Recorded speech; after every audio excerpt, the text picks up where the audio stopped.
The reason we wanted to make this video is because I personally, in our journey, felt like I only wanted to concentrate on how to do specific things, like how to monetize our YouTube channel, how to get more views, how to get more sales on our courses, on our memberships. And when we actually build everything, we realized that it didn't really matter which strategies we've utilized. There was always something missing. Sales were not at the right level. Energy was letting us down. We were constantly chasing money. And to the point that we argued about this many times just to uncover some stuff that was related to our money story. And it's all about mindset at the end of the day, the way you attract and repel money. So we wanted to go through some tools that you can use in your own business, in your own life, to see where you're at in terms of your money story, what you can change and adapt in the way you think, and even your environment, if that's not helping and supporting you. Hello, wonderful talent. Welcome to Profitable Talents. I'm Alessia and this is Jacopo. Today I wanted to talk to you about something that we've been very uncomfortable up to a certain point as well. And it is the big money talk. Money is something that can be taboo for many. It doesn't matter if you're selling low ticket or if you're selling high ticket. There is usually something either within us or in our environment that sometimes stop us from asking that money, that say, I want that 10 grand, give me that 10 grand. So let's explore today how you can actually feel comfortable and confident with asking money and be around money. So let's talk about especially how you can go from earning 1 to 2K a month into actually switching and finally getting that 10K a month that you've been waiting for. When we started Lazy Dancer Tips, our first online business, we didn't even know we had a money story in our head. So when we had our first product to sell, what did we do? We priced it super low. Was it $9 a month? That with VAT was $11.5 a month. Like, this was ridiculously low amount of money for something that was incredibly valuable at the time. But I think the very first thought around how to charge a certain price for the membership was, one, to copy someone else in the industry. Yeah, the bad big idea. ones. The big ones, bad idea. But also, I went back into to saying, how much does a ballet class cost in London or in New York? So based on that, I said, I cannot actually price anything more than one ballet class. So the ballet classes went around it was actually less than that. It was around £8 per class. Yeah. So my thought was, I can do that. I can actually price it for one class. They can have plenty of classes. What we discovered was that in order to make our membership worth our efforts, we needed so many members. And the problem with that is, of course, you need to have a huge channel, which we were trying to build. But the problem with that is that pricing attracts a specific type of clientele. And all the people we were attracting were scarcity mindset driven, and they were complaining about the service, complaining it was too expensive, complaining they didn't have the reply they were hoping for. Or it wouldn't work for them. Or it wouldn't work for them. And what did that do? It brought us down even more. Our self-confidence went down because we said, we are charging almost nothing for something that's incredible and people are complaining. We're definitely doing something wrong. So I don't want you to think that, because that we discovered later was absolutely not true. But the pricing attracts that kind of people, that kind of comments, and also repels the people that will value you the most. From that point on, we doubled our prices twice. And all of the complaints about the service being too expensive completely disappeared. So that's not by chance. We are talking about thousands of people, not just a few in the membership. So it's becoming statistically relevant to say that price attracts better people. Higher price attracts better people. Of course, you've got to back it up with the value to match it to. And also, I have to add that people that came in with a certain price, I call it the price tag, they were the ones that got the results. They were prepared mentally to achieve whatever they paid for. And that's why I say People that pay attention. In any business, in any niche that you're going to offer your services, whenever people pay a certain amount, they do pay attention and they will put into practice whatever you teach them. So it becomes a satisfaction both for the client and for yourself.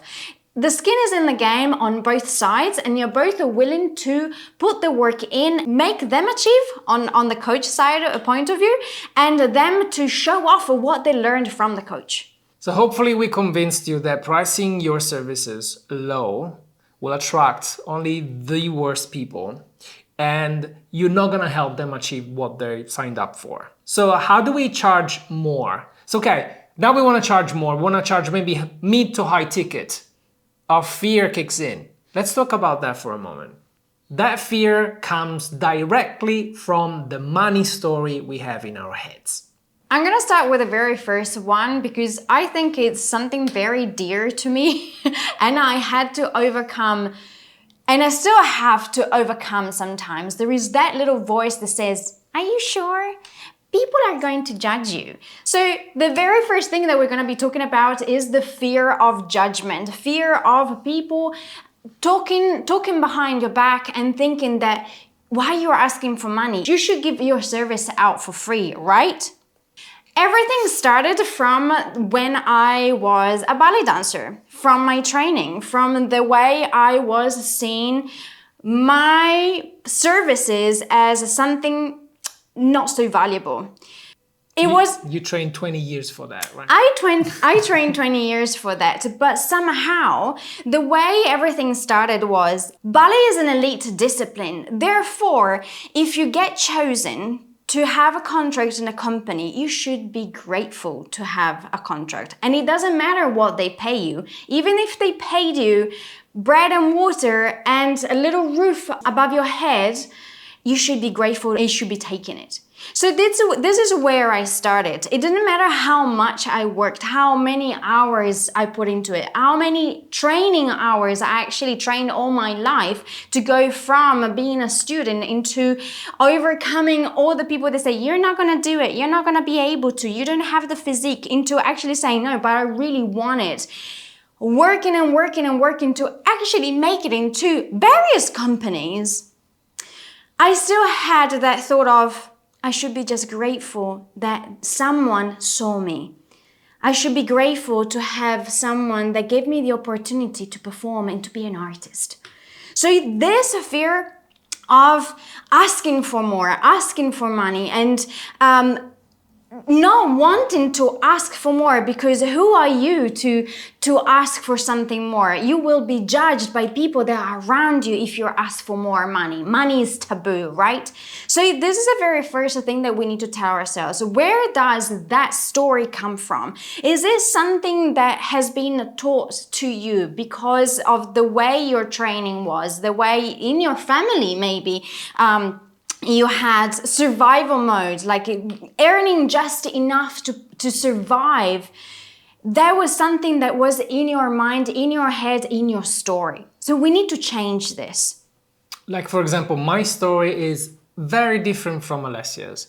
Even though I built my own story around money, like I was born in a family that was just middle class. We weren't poor, but we couldn't afford many things. But more importantly, from how much money we were making, the discussions at the lunch and dinner table mattered so much to me. My parents and my relatives were always talking about bills and how much we should serve our bosses as best as we could because work ethic is important and we are here and rich people are at this level. And if they are at this level, maybe they're not even good people because maybe they are drug dealers or they've scammed someone. Or they're mafia. They're mafia, yeah. There's always been these discussions about people with money that must have done something wrong. I thankfully didn't think that way. I actually was on a quest of proving my family that you could live a life that you like, meaning the job that you like, and also getting paid fairly well for that job. And that's why I pursue visual effects, also because it was a passion of mine and I also knew I could earn better than the average person. But in the back of my head, there always was that voice, my grandfather's voice that said, yes, but you are right here. You will never get up here. Building a business wasn't even in my consciousness. You just find a job to find the money that you want, and you have a ceiling that you will never ever surpass. I invite you to think back and all of the episodes in your childhood when money was brought up. What did you think about money? How did it make you feel? How did it make your family feel? Because for us, earning a lot of money would mean becoming a bad person, because we've been indoctrinated by our environment, by our childhood, that having money means that you're a bad person. And if that's your money story, you'll never go past that limit that you have in your mind, because your subconscious will stop you from becoming a bad person. So you want to replace that story with something that's a bit more empowering, because money is not evil. It's just a vehicle of value exchange. So if you've got value, you can get money, and there is an infinite amount in the world. In order to be a leader, in order to charge more for what you offer, we need one element that we should acquire somehow, and that's called confidence. How did you acquire your confidence? Because you came from, oh my God, I need to shy away from the camera, forget about asking for money, into asking people high ticket, like, pass me the salt at the table. Like, how did you go from that to that? I'm asking you because you've been in front of a camera for way longer than me, so you've got more expertise. There are a couple of stories that come into mind, and one specific one is from the training I had, because at the end of the day, ballet and the fact of performing was not all so bad. I realized that I had stage fright, to the point that whenever I was going on stage, I felt anxious beforehand. When I was into competition, yes, I puked side stage before going on stage. So that's how much I had that anxiety of, I love what I'm doing. I don't know why I'm doing this. My mind is completely overboard, it's leaving me, but I still want to dance and I want to do it. So what happened was that at the very beginning, I was anxious, but it didn't matter how anxious as I was, I still went out and performed, and I performed at my best.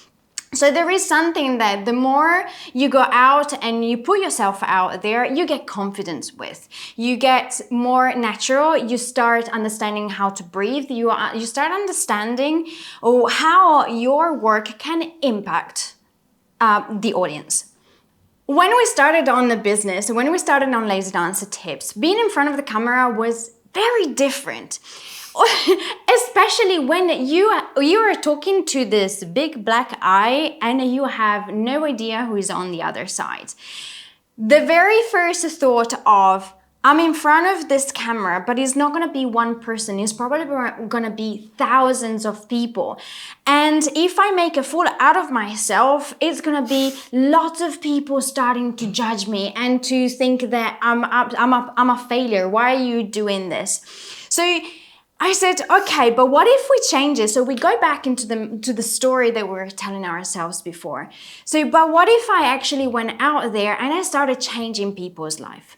The very first feeling of ease came from when someone replied to my video. Someone left a comment and made me feel that I was doing something right. They were complimenting on the way they felt after dancing, the fact that I gave them a gift that they didn't have for such a long time. By the way, if this video is useful, leave a comment and let us know so that we can also improve our confidence in delivering value for you. I like that. So believing and knowing that I was helping someone out there actually changed my perspective and changed me the way I was seeing this camera. Talking about money, I was very afraid because I didn't value my service. Thanks to my story, I didn't value my service as important. So the fact that I was giving them something and not receiving anything back, in a way, it was okay. It made me feel safe. It almost like it kept me safe in my environment. I wasn't stepping on anyone's toes and I wasn't making anyone uncomfortable, especially me. Asking for money sometimes is getting out of your comfort zone. But also, it's doing you a disservice because the more you're giving and nothing comes in your bucket, in your pocket, the less you can give. You get worried, you get overwhelmed, you cannot pay the bills, and You you're probably quit by burning out. exactly, and you're And we not. got close to that a couple We of times. we did. You're not giving because you feel that you have that energy, that wanting to help others, because at some point you have to help yourself, right? Absolutely. I love the part of your story where you say, I was scared of going on stage and doing competition, but you did it anyway. Well, that's the one thing that's going to change everything for everybody listening right now. Doing something scary and doing it anyway is the first step to gain confidence, because unfortunately we live in the head that's been evolving, trying to avoid danger and obstacles for you being alive. And putting yourself in an uncomfortable position is against your very design, biological design. But doing it anyway breaks that link from imaginary danger to real life, which means if I go on stage and I dance, what could possibly go wrong that is gonna jeopardize my livelihood, right? Nothing. You get used to that danger being meaningless, and the more you do it, the less your mind will freak out and will allow you to do bigger and bigger things. I did exactly the same in my visual effects career. I really believed I wanted to do it. I didn't think I was good enough, but I did it anyway, and I ended up working with Peter Jackson directly. I worked on movies that won Oscars for visual effects. 2 titles, Interstellar and Hugo Cabret from Martin Scorsese. I've done it because I did it anyway, even if the fear was there. And that's how you acquire confidence. When you push yourself to do the things that you know you need to do, also thinking about the alternative, like what would happen if I don't step into that uncomfortable zone? What is the alternative? Look back and see what expects you if you don't take that step forward. I remember accepting the first job in Australia, coming from Italy. It was like 20 plus hours of flight. I accepted the job when I didn't speak a word of English. I didn't feel I was competent for the job, and I was alone. And I did it anyway. And actually, I left my ex-girlfriend and I told my ex-boss to, if you want, keep my job here. I'm not sure if I'm coming back. That was how crazy I was. Then I got there and I struggled. The first 2 weeks were the most difficult weeks of my entire life. I felt like I couldn't speak with people. I had headaches because of it. I ended up working on my English during the afternoons, looking at the telly with the grammar and the dictionary on the side. That was tough. I remember writing an email to my father and said, this is really difficult and I'm struggling a lot. I just wanted to share that. Thanks for being on my side. And he replied to me with an email that said, Jacopo, if you come back earlier than your contract, be reassured nobody's gonna judge you. And I felt this punch in the gut that told my mind, well, this is what expects you when you come back. Your family will pretend to support you. They're gonna be let down by you. You're gonna be let down. Even if they're okay with it, you're not gonna be okay. How could you live like that? How could you live with that failure in your life? No, you gotta make it work. So my mind also, by thinking of the alternative, coming back home with my tail between my legs was not an option. And that pushed me to do the things that I feared. And after a week of really trying, just a few days, I started performing to the level that I was supposed to. I started getting work from other people because they weren't good enough. And I thought, wow, this is not happening. Am I slightly better or maybe at the same level of these giants that I'm surrounded by? Yes, because our mind always thinks the worst, but reality is you are good enough already, you just need to believe in it. Full disclaimer, confidence is not permanent, and the more you get confident, the more your standards will raise, and this cycle will continue.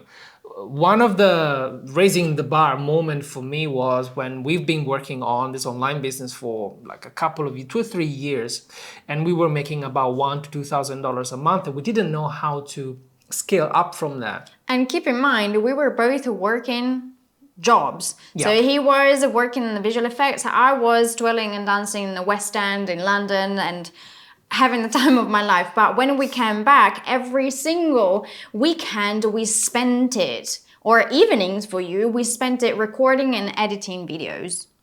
That's It's how a life I don't suggest to anyone, but you have got a dream, you work for it.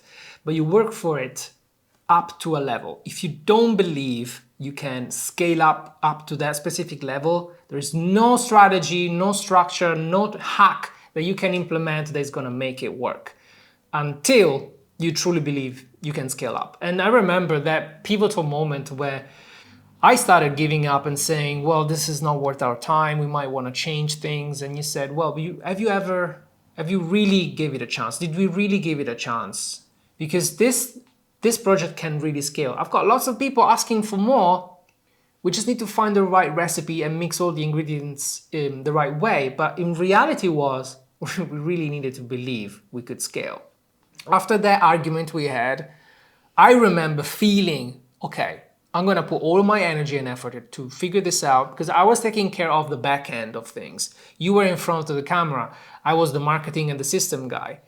And from that moment, we came together and you started making videos with a bigger energy, with more confidence. It's almost like we decided to be in it together. We believed it was going to work rather than being something on the side that it didn't matter how long it took. Yeah. So in a way, it's almost like believing in a deadline. You have to have that deadline, and you have to have that slap in the face and say, now is the time to start believing that you can achieve that you can make it, that you can earn it. It's almost like you have to slap yourself in the face to arrive to that specific level. If you don't believe it, it's just gonna stay there. It's just gonna be a nice hobby, something nice on the side, something that will make you happy. You can go back to it, but you never really believe it will change your life or it will happen for you.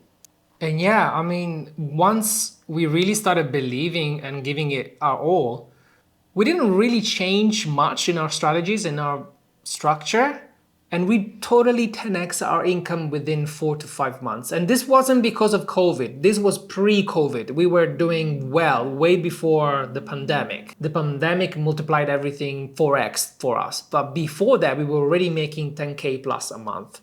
And the pivotal moment was that realization, yeah, we really need to give it our all and going for it, for real.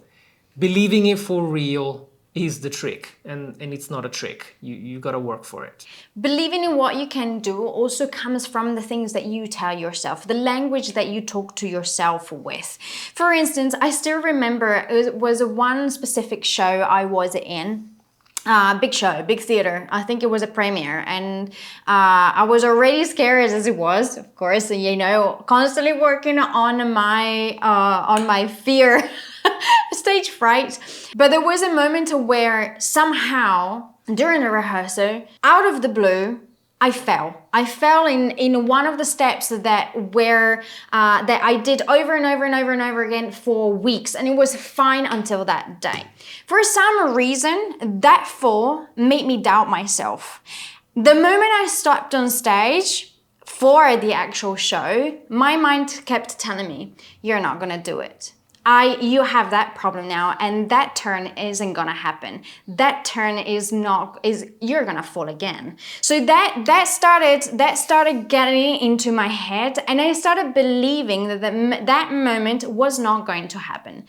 Final story, yes, I did fall on my butt. I did because... Again. On stage during the show, in that exact moment, my body stopped because my mind stopped. My mind decided that I wasn't going to do that because I told myself I have that problem in that specific place with that specific turn, and you're not going to do it. This is what I kept telling myself, and every time I circle back to that specific step, freak out. And it did not work until the very end when I said, "Oh, this is my last show. I don't have to worry about anything anymore." And that turn just went beautiful, and I said, "Come on, we can do this." And it turned out perfectly. So by understanding this is whenever you're telling yourself that I have something, I have a problem, I am this person, I am the kind of person that will never make that much money, I have a money problem, it becomes yours, and your mind will do anything possible to get you to do that turn and fall on your butt. Or will do anything possible to sabotage your big dreams. So whenever you have this big dream, whenever you see it, talk to yourself and say, I am the person that can achieve that dream. I am the person that doesn't have the money problem. I am so good with money that I can make more. I don't have that problem. I have all the money that I need to survive, to help others, and to run this business. If you're already thinking, well, I'm not gonna believe that. I don't like affirmations because I'm one of those guys. So if you are thinking that, let me tell you how I see this. Because she's right, Alessia's right. Your brain is a manifestation machine, and it will do anything in its power to prove you right, whether you are right or wrong. When you say, I'm gonna fall on that turn, it's a belief that you've installed in your head. It's a delusion, it's not real. It's a story that you decided to believe subconsciously because we are wired towards negative stuff. I don't know why, I'm not a psychologist or a neuroscientist, but this is how it works. You know what I'm talking about. So, instead of succumb to this fate of constantly believing these negative stories that we tell ourselves, what we can do is to, replace a delusion with another delusion. That it's positive, that it's helpful. Yeah, I don't have any problems with money, I attract money. Okay, well that's better than, I'm never gonna get money in my life. Because they're both lies at the moment, if you wanna consider it that way, but at least choose the one that is helping you the most. Because the first one, where is it gonna bring you? To just be broke for the rest of your life. And that's not going to help you or anyone else. So that's why affirmation can have its benefits. And if you don't like affirmations, at least stop identifying, labeling yourself like you are, I am, I have a specific thing, because your brain will make it so. Like Jean-Luc Picard, make it so. And if you think that is woo-woo, I will give you something to work on physically. I'm very much a physical person. I've been moving all my life. I've been dancing, doing my thing. But there is always something that, if outside is grey and it's rainy and you go, meh, look at this, meh. No, it's raining again, it's sad. It's what I do. Exactly. We all do it sometimes, but again, it's what we say in our head. Also, your body, whenever something is sad, something is not right, something is meh, it shuts down, it closes. So one thing that we can train our brain, and especially to train our body to help our brain to work on that delusion, that happy delusion that we are working on, is stand up tall, get that chest out, nice and proud, chin up and nose up. Come on, do it. Even if at the moment your brain is catching up with what the heck is happening with your body, is trying to figure out, because this openness, this making you feel absolutely big, will change the way your brain perceives your body. This body is ready to open, ready to receive, open to receive.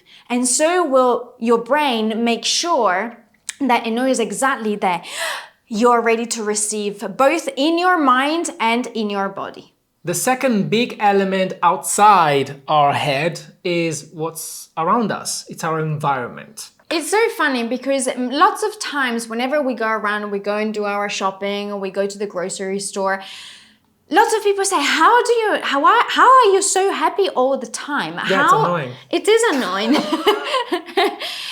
But I think it's a way, we spend a lot of time together.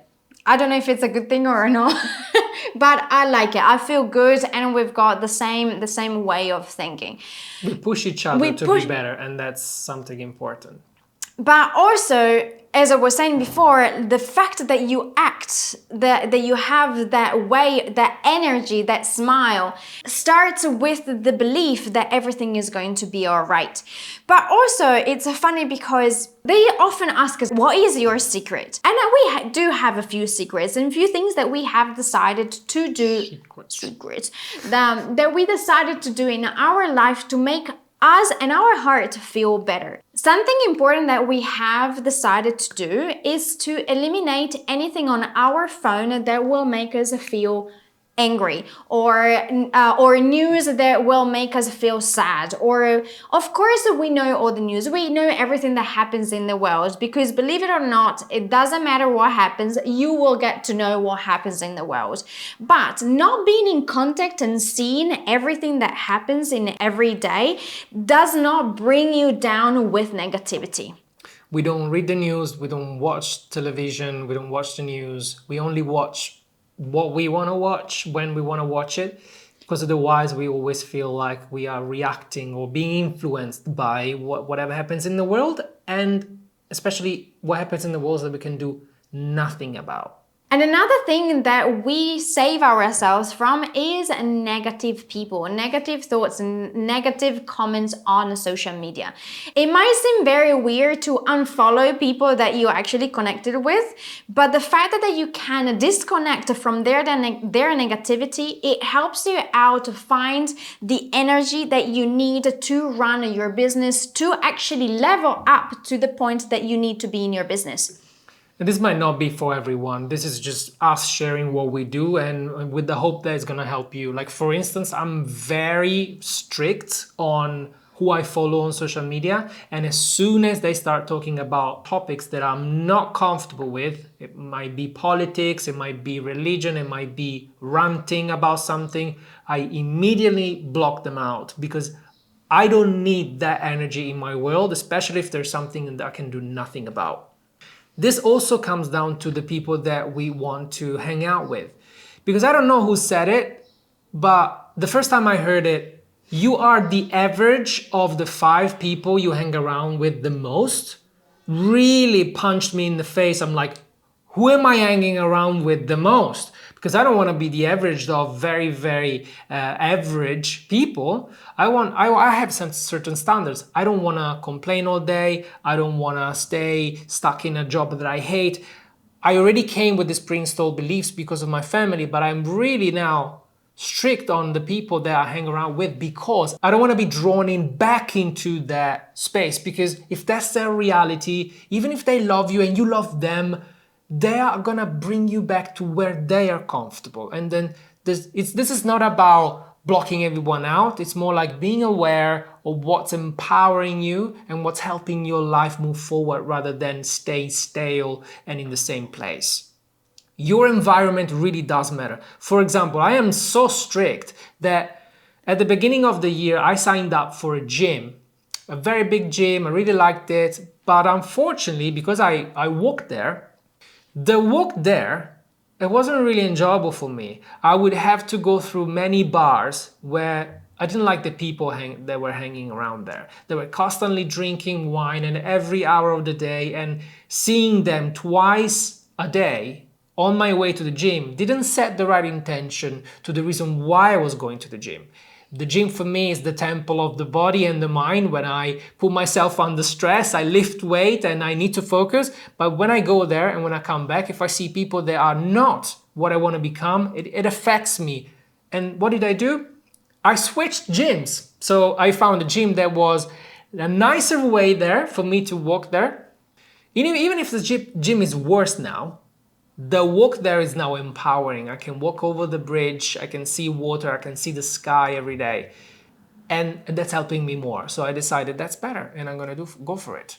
And it might be very simple, but even the place where you live in, and your desk, how you sit at your desk, what's on your desk, what there is, if there is anything empowering, like we've got this right in front of us every single time, anything empowering that can help you out will actually change the way you start working on your business, start stepping up. You get into calls, you talk to prospects, the way that you see yourself, the value that you have, everything that you have learned throughout your career, everything that you can add value to your client.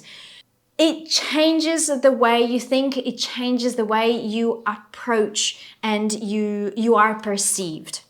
So think about what you have around. Have you got everything nicely tidy? Do you have things that inspire you? Do you have, I love pillows, very colorful Yes. pillows that can make me feel comfortable and happy. What is the thing that around your environment, around people, your home, your friends, the way you go to the gym, what is the things that make you more empowered, that you say, I need to do more of that, I need to stay around people that think bigger, and so you hang around with them more rather than let's get drunk and let's get wasted. If you want to be able to ask for more money in your business, people around you have to have that drive as well. So you find people in your circle that have the drive to achieve big things.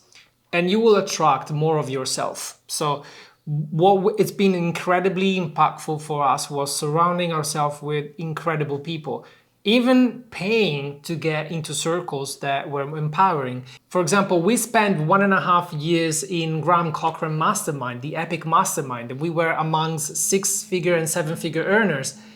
And the way they think, it's really contagious in a positive way, because I can tell you, strategically and tactically, we did not learn anything new, because I spent years studying all the strategies under the sun. But by being at the table of people that are thinking in a different way than you, they are able to say, oh yes, we are on track to make $2 million this year, like it's nothing. It changes the way you perceive what's possible. And if it's possible for somebody else, and if they make it sound so casual, it really reinforces the fact that it's totally doable for you too. It's not a dream, it's not an impossible dream. So surround yourself with people, even if you have to pay for a mastermind, for a group that is empowering for you, that's gonna elevate you. That's the best money you can spend and invest in your future. I loved being in a mastermind where I felt silly. I felt like I didn't know if I could give something to them because I felt so small. I wanted to be the so-called stupid person amongst these giants, because then I could learn more. I was trying to soak in so much of their energy as possible and then try my best to give back. And it's incredible how much people that surround you can affect the way you act and affect the way you feel, and also make you feel that you're not alone or a black sheep. And it's all about putting the oxygen mask on first, so that the more you grow, the more you can elevate others. They are not quite at your level yet, but the point is to always raising your level so that you can be the leader you want to be for the people that need you now. The third and last point we want to talk to you about is a question. Are you ready to receive? I'll tell you why we weren't ready to receive when we started our online business. We spent lots and lots of time working on the videos. We even paid people to design a website that did nothing for us. We did lots of things that didn't really accomplish much, apart from doing a lot and feeling like, well, yes, we're working for our success. But then when we needed to promote our membership, promote our courses, whatever that was at the time, we were incredibly shy and we barely put call to actions out there. We barely made people aware we had a product. And you always overestimate how much people follow you, because you are making all of the work, you're making all of the content. You think everybody's been following since the first second, but they haven't. They might be seeing you for the first time in the first video, but that's your 200th video. So We didn't put any call to actions, and we didn't get any money because of it. People didn't know how to pay us, even if they wanted to. It might sound like a positive thing that you don't want to ask people for money because you're humble, you want to just give. But in reality, that's your mind saying you don't feel good enough. And that mechanism should change.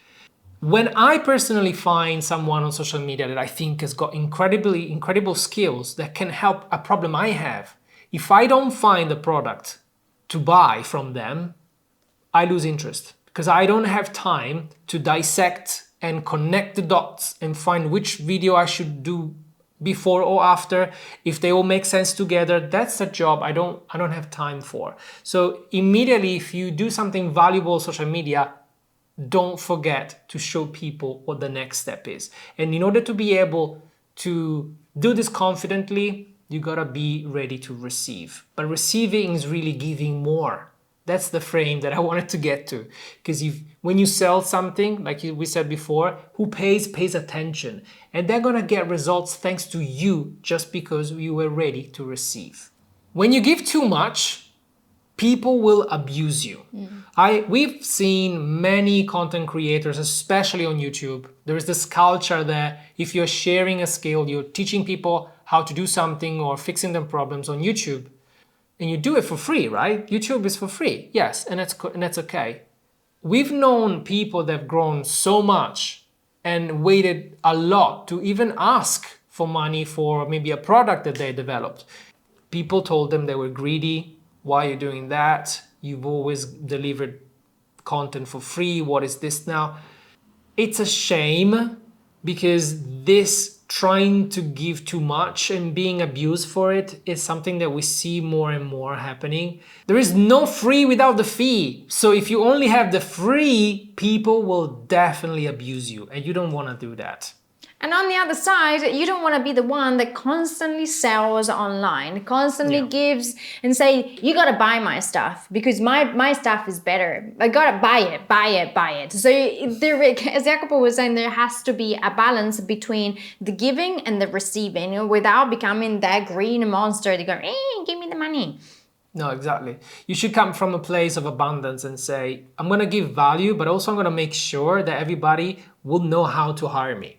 That's a crucial. If you go on our website, you know how to get free resources from us and you know how to work with us in all the ways that we can work with you to grow your business from $1,000 to $2,000 to 10K plus a month. Exactly the same principles and strategies that we put in practice in our own business. So it's stuff that works that we've implemented and we're just giving you the fast track. But we do this because we enjoy saving our younger selves. If one thing we say in one of the videos can change somebody's life, maybe change the way they do things and improve their lives because of it, that's where I get my high. I feed off that. So if this video has been useful with you in any way, let us know in the comments. It's always good to know there's somebody behind the screen, and it'll give us some insight on what to do more of, what content we could do more in the future to help you with your business. So start dreaming, start seeing yourself as the person that is asking, even if you're not there yet, that is asking that 10, 20, 30K to your clients. Become that person even if you're not right there now. That dream will drive you even more. You're gonna start dressing up in a different way. You're gonna start acting in a different way. It doesn't mean cocky, but you are gonna start acting and presenting yourself in a complete different way to others. And you are gonna start being open to receiving that money, because I'm sure that you have been given so much so far to create your content, to be out there to help your ideal client, that now it's time to step up. So the moment that you decide, that you tell yourself that you are that person, you will step up. But also we want to give you the strategy and to tell you exactly how we went from 1 to 2K a month to actually having a 20, 30K good income monthly without killing ourselves and actually having fun with it. If you want to know how we've done it, we've made a video to explain exactly that. There it is.